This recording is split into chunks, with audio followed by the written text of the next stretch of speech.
आजच यूट्यूबवर हिंदुस्तान 24 तास न्यूज चॅनलला सबस्क्राईब करा आणि बेल आयकॉन दाबायला विसरू नका। नमस्कार, हिंदुस्तान 24 तासमध्ये स्वागत। मी कृष्णा गायकवाड। आज आपण उभे आहोत कळंबोली प्रभाग क्रमांक 8 मध्ये आणि जाणून घेणार आहोत प्रभाग क्रमांक 8 मधल्या नागरिकांच्या काय समस्या आहेत आणि महानगरपालिकेच्या निवडणूक रणधुमाळीमध्ये मतदारांच्या काय अपेक्षा आहेत उमेदवारांकडून। तर चला आपण जाणून घेऊया। नमस्कार। नमस्कार। हिंदुस्तान 24 तासमध्ये काय सांगाल?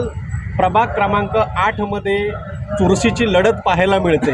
मतदार म्हणून निवडणुकीकडे कसं पाहताना उमेदवारांकडून काय अपेक्षा आहेत तुमच्या? आता गेल्या 5-7 वर्षात असं सगळी अवस्था एवढी बेकार झालेली आहे, गार्डनची अवस्था एवढी बेकार झालेली आहे की मुलांना खेळायला तिथं सुविधा नाही आणि गर्दुल्ले येऊन तिथं आपला अड्डा जमवला आहे हे। आणि अजून बऱ्याच अशा समस्या आहेत की हे रोड जे बनवले महानगरपालिकेने कुठल्याही नागरिकांना न विचारता हे एवढे रोडची हाईट केले की आमच्या सोसायट्या खाली झाल्या आणि ते पाणी जाण्यासाठी पर्याय मार्ग राहिलेला नाही।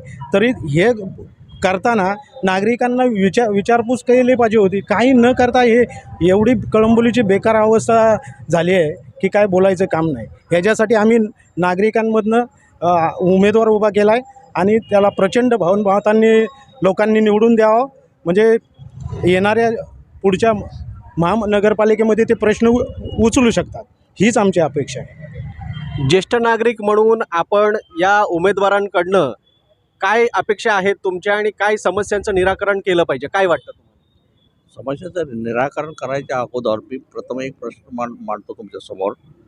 आमच्या कॉलनीमध्ये आत्तापर्यंत कुठल्याही पदावरती नसणारे आत्माराम शेठ पाटील आणि महादेव शेठ पाटील ह्या दोघांनी एवढं काम केलेलं आहे तर त्या एक महानगरपालिकेचा माध्यम म्हणून त्यांनी स्वतःचा मुलगा आता निवडणुकीला उभा केलेला आहे। तर हा जनतेचा आहे, जनतेचा उमेदवार आहे, त्यामुळं त्याला एक उत्स्फूर्त पाठिंबा मिळतो आहे। तरुण उमेदवार म्हणून उभा केलेला असेल तरी ज्येष्ठ नागरिकांसाठी काय कुठल्या सुखसुविधा किंवा उपाययोजना केल्या पाहिजेत किंवा काय अपेक्षा आहे तुम्हाला?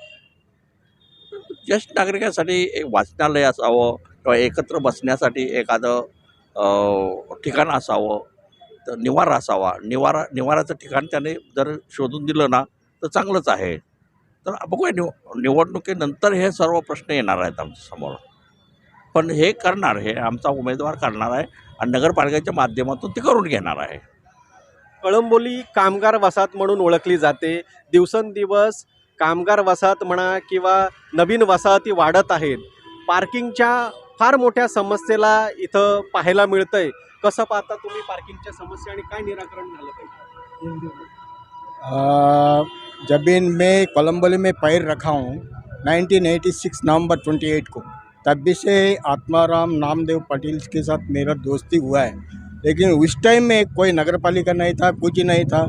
इसने जितना भी काम किया सॉल्व किया, पानी का, इलेक्ट्रिकल का और रोड का, सब कुछ। अभी 2016 में जो नगरपालिका आया उसका बाद में सब चपट हो गया। क्यों? इधर से कोई आदमी नहीं है बात करने के लिए। अभी इसीलिए ये नया आदमी को खड़ा किया है, यंग लड़का को। इसके साथ पानी का, रोड का सब कुछ कर सकते हैं। छोटा से बारिश आया, घर के अंदर पानी जाता है बाथरूम से, वो पानी निकलने के लिए किधर रास्ता नहीं है।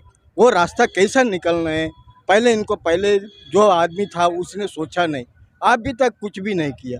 वो क्यों नहीं किया उनको पूछ सकते हैं आप। ये सब सॉल्व करना बोलेगा तो ये नया आदमी को चुन के देना पड़ेगा अपने को। उसी का हिसाब से ये नया आदमी को हम लोग खड़ा किया है, ये सब करने। और रोड, पार्किंग, गार्डन जो भी है उन लोग सब सचानस कर। कौन सा भी गार्डन में जाओ आपको बॉटल मिलेगा, दारू का कचरा मिलेगा, कोई लड़की बैठ नहीं सकते, कोई लड़का बैठ नहीं सकते। सब ड्रग्स का गुलामी बन गया है यहाँ पे। ये हटाना चाहिए, हटाने के लिए इसीलिए ये लड़का को खड़ा किया, ये रोहन पटेल। म्हणजे पूर्वीच्या उमेदवारांकडून जे अपेक्षित विकास किंवा ज्या गोष्टी नागरिक समस्याच्या निराकरण झालं पाहिजे ते आतापर्यंत झालं नाही असं आपलं मत आहे। आणखी MP किया ना MLA किया, कोई नहीं कर पाया। वो आता है MLA आता है जाता है, कभी कौन सा आता है ना। MP उनका घर में बैठे रहता है, कभी इधर आया ही नहीं। 4 दफ़ा गया चुन के, आज तक एक कोलंबोली का ऐसा ही है, कोई एमपी कुछ नहीं किया, कोई एमएलए कुछ नहीं किया। कळंबोलीमध्ये पाण्याच्याही समस्या ऐन दिवाळीच्या तोंडावर पाहायला मिळालं. काय सांगाल तुम्ही पाणी टंचाई आणि कशा पद्धतीनं सामान्य नागरिक या त्रासाला कंटाळलेले आहेत?